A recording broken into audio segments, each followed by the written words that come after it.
மேலே ஒரு ரிங்கு மாதிரி அதே மாதிரி அடுக்கடுக்காக பின்னிருக்கும் பாருங்கள். அதுக்கப்புறம் ஒரு ஃப்ளவர், ஒரு ரிங்கு, ஒரு ஃப்ளவர், ஒரு ரிங்கு. அது போல் நம்ம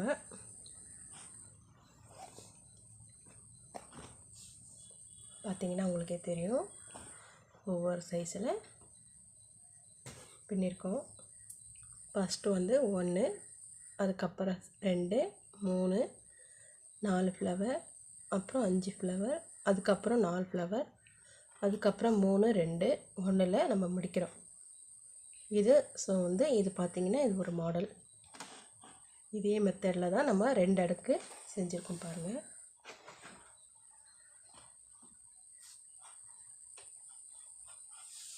இதே மெத்தடில் தான் நம்ம வாசப்படி தோரணம் பார்த்திங்கன்னா நம்ம செஞ்சுருக்கோம்.